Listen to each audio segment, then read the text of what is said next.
एक एक सबूत के साथ खुलासा होगा। अमेरिका की तरह ही भारत की मीडिया के ऊपर चाइना का शिकंजा कस चुका है। वो जो चाहे लिखवा सकते हैं और पैसे के दम पर चाइना जो चाहे छपवा सकता है, आपकी मानसिकता खराब कर सकता है। दिमाग का धुआं निकल जाएगा कड़ी दर कड़ी जब सामने आएगी हकीकत और आपको पता पड़ेगा कि जो नेटवर्क है मीडिया में चाइना का कहां तक पहुंच गया। ये जो अनगिनत खबरें आप देखने वाले हैं, ये एक से बड़ा एक झूठ है, भारत के खिलाफ साजिश है। इससे बड़ा खुलासा आज तक नहीं हुआ होगा, कोई इतनी तह तक पहुंचा ही नहीं इससे पहले। 25 नवंबर 2016 को भारत के प्रधानमंत्री कहते हैं कि अब पाकिस्तान को पानी नहीं मिलेगा, पानी रहेगा भारत में। पाकिस्तान पूरी तरह चाइना के कब्जे में है और शुरुआत इसकी करनी थी 370 हटाने और उसके बाद चाइना को मजा चखाने की। 2019 अप्रैल के अंदर भाजपा का मैनिफेस्टो आता है जो कहता है 370-35A हम हटा देंगे। अगले ही महीने भाजपा की प्रचंड जीत हो जाती है। लोग कहते हैं इसको हटाओ। मई 2019 में कश्मीर के अंदर पाकिस्तान का जो प्रेम छुपा है, बांग्लादेश के अंदर नहीं छुपा। उसका एक खास कारण है। यहां पे जो बांग्लादेश है ये भी पाकिस्तान का हिस्सा हुआ करता था, मगर पाकिस्तान ने बांग्लादेश को जाने दिया,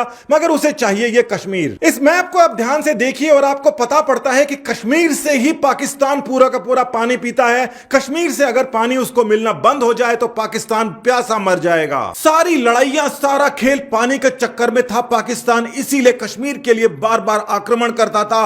पूरी की पूरी अर्थव्यवस्था झोंक दी केवल और केवल कश्मीर और उसकी नदियों के पीछे। मई 2019 के अंदर भाजपा की जीत के साथ ही भाजपा बना देता है जल शक्ति मंत्रालय और हो जाती है उसकी स्थापना। जैसे ही जल शक्ति मंत्रालय बनता है, पाकिस्तान के होश फाख्ता हो जाते हैं और सब सोचने लगते हैं कि अब आगे आने वाले समय में क्या आएगा। और पाकिस्तान जो सोच रहा था उससे भी बुरा होता है। मई से जाकर अगस्त पहुंचते पहुंचते 370 और 35A खत्म कर दी जाती है। जो भाजपा ने कहा था उसने कर दिखाया। पाकिस्तान का गिरेबान पकड़ लिया और छटपटाहट हो गई चाइना के अंदर। इस समय तक अमेरिका के अंदर बहुत सारी मीडिया को चाइना खरीद चुका था और वहां अपने हिसाब से काम करवा रहा था। वैसा ही कराना था भारत के अंदर। चाइना का सबसे बड़ा हथकंडा है डेमोक्रेटिक कंट्रीज के अंदर जाकर वहां की मीडिया को खरीद लो, और यह काम शुरू हुआ इंडिया के अंदर भी। अभी तक चाइना जो फॉरेन मीडिया को खरीद रहा था, वैसे ही भारत के अंदर भी उसने अपने हाथ पसारे। अब देख सकते हैं भारत के अंदर जिस हिसाब से चाइना चाहता अपनी खबरें छपवाता। चाइना का सबसे बड़ा डर था 370 हटेगी, रिवर्स के ऊपर इंडिया कब्जा करके पाकिस्तान को वहां से हटवा देगा,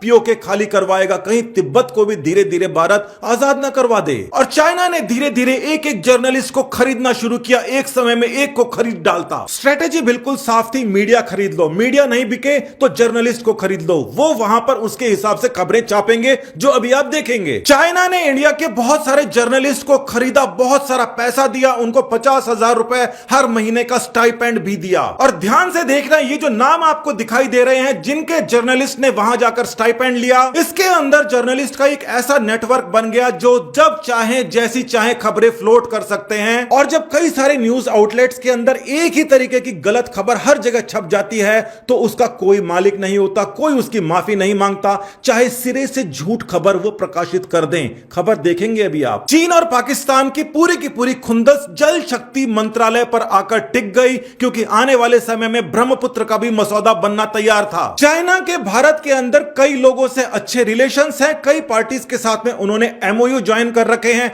कुछ पार्टीज अलग अलग जगह सत्ता के अंदर भी है। राजस्थान के अंदर एक सिरे से फर्जी एफआईआर लिखी जाती है और देशद्रोह की धाराएं भी उसके अंदर जोड़ने की कोशिश की जाती है। कांग्रेस की सरकार है राजस्थान के अंदर और यहां पर एक एफआईआर लिखी जाती है जो जल शक्ति मंत्री के खिलाफ लिखी थी, जिसका कोई बेस तक नहीं था। और उस एफआईआर के ऊपर सभी रूल्स को ताक के ऊपर रख के केंद्रीय मंत्री के ऊपर हमला बोला गया था। कोई छोटे मोटे आदमी ने नहीं कराई थी एफआईआर, राजस्थान सरकार के मुख्य सचेतक ने कराई थी एफआईआर, यानी कि सरकार ने कराई थी। सोनिया गांधी के नजदीक अशोक गहलोत के कहने के ऊपर परिवादी बनते हैं महेश जोशी, जो कि मुख्य सचेतक है राजस्थान सरकार में। बात केवल इतनी थी, जल शक्ति मंत्री को कैसे भी परेशान करके डिस्टेबलाइज करो, हो सके तो उनका मंत्रालय छुड़वा दो, नया आदमी आएगा, 6 महीने 1 साल उसको समझने में लग जाएंगे कि क्या चल रहा है। मगर हुआ क्या, न्यायालय के नाम से फर्जी खबर छपवाई जाती है इंडियन एक्सप्रेस के अंदर, जो कि हमजा खान और दीप मुखर्जी ने छपवाई थी। शुरू के अंदर आपको बताया था कि कुछ मीडिया हाउस के कुछ रिपोर्टर्स चाइना के अंदर रहकर आए हैं, 50,000 रुपए मंथली स्टाइपेंड उठाते हैं, और उसके अंदर इंडियन एक्सप्रेस के जर्नलिस्ट भी शामिल थे। ये खबर थी इंडियन एक्सप्रेस के अंदर। अब देखिए जनसत्ता के अंदर भी यही खबर है, यही लोग लिख रहे हैं उसको, और ये जनसत्ता भी उसी लिस्ट में शामिल है। और केवल जनसत्ता ही नहीं, कई सारे न्यूज सर्विस वाले भी शामिल थे जो कि खबरों को दूसरे लोगों तक भी पहुंचाते हैं। ये खबर एक न्यायालय के आदेश के अंदर है और उस न्यायालय के आदेश की कॉपी बहुत ही मुश्किल से मिली है। आप पढ़ोगे तो आपके होश उड़ जाएंगे। ये जो एफआईआर थी, ना सिर्फ इसको रिजेक्ट किया गया बल्कि न्यायालय ने यह टिप्पणी की कि राजस्थान सरकार न्यायालय को यंत्र बनाकर अनुसंधान पूर्ण करने की वैकल्पिक मंशा को प्रकट कर रही है, इतना गलत काम कर रही है। और ऑर्डर के अंदर यह भी लिखा गया कि आवाज का नमूना स्वीकार किए जाने योग्य नहीं पाता है, जबकि खबर के अंदर क्या लिखा था? जनसत्ता में लिखा है कि आप लीजिए आवाज का नमूना, कोर्ट का आदेश आ गया। हिंदू के अंदर भी लिखा है कि वॉइस सैंपल लेने की परमिशन मिल गई। झूठ। उसी लिस्ट के अंदर टाइम्स ग्रुप का अखबार भी था। जॉय चैन जोसेफ यहां की पत्रकार इसी चीज को लिखती हैं, झूठ लिखती हैं कि परमिशन दे दी गई है। नवज्योति के अंदर झूठ खबर आई है कि सैंपल लेने की अनुमति मिल गई। एक ऐसा नेटवर्क इंडिया के अंदर बन चुका है जो सिरे से फर्जी खबर को फ्लोट कर सकता है,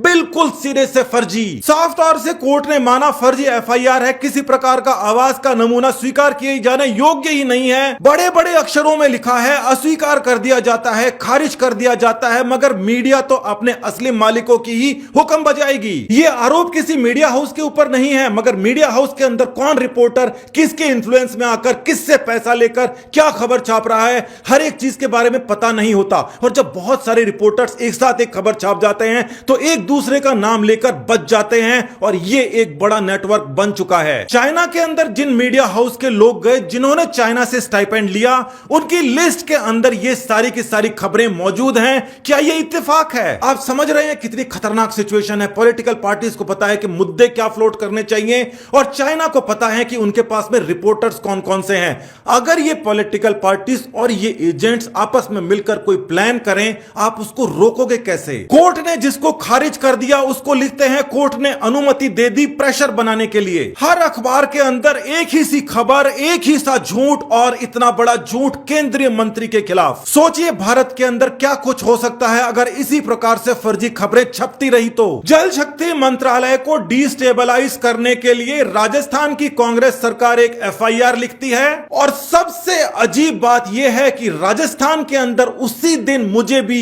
एक सिरे से फर्जी एफआईआर पर उठाया गया 8 जुलाई को। इतना ज्यादा कोइंसिडेंस। कांग्रेस सरकार को परेशानी क्यों हो जाती है जब भी कोई सच बोलता है? तथ्यों को सामने दिखाकर सच बोलता है। मीडिया के अंदर कोई मुंह नहीं खोलता, इस प्रकार की खबरें सामने नहीं लेके आता मेरे अलावा।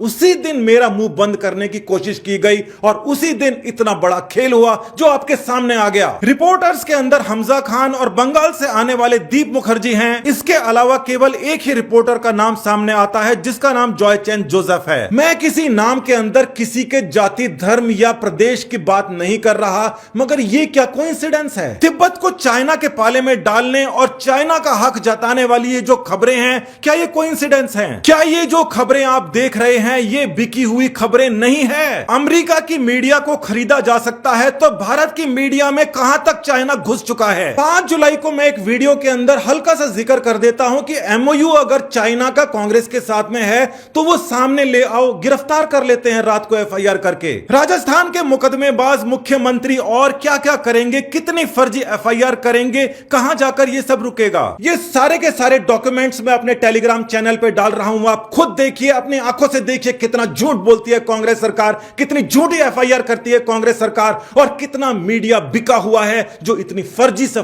फर्जी खबरें छापता है। मिमिक्री आर्टिस्ट से एक ऑडियो बनाया जाता है और एफआईआर रद्द करवा दी जाती है, मगर यह हिंदी पढ़ना नहीं आता जहां पे लिखा हुआ है आवाज का नमूना स्वीकार किए जाने योग्य नहीं पाया जाता है। और ये जो खबर है ये आज तक आपने क्यों नहीं कहीं पर देखी, ये भी आप मुझे बताइए। एक सवाल मेरा, एक सवाल आपका, चाइना कांग्रेस एमओयू के अंदर क्या है बताइए सोनिया जी। नमस्कार, धन्यवाद, जय हिंद, वंदे मातरम।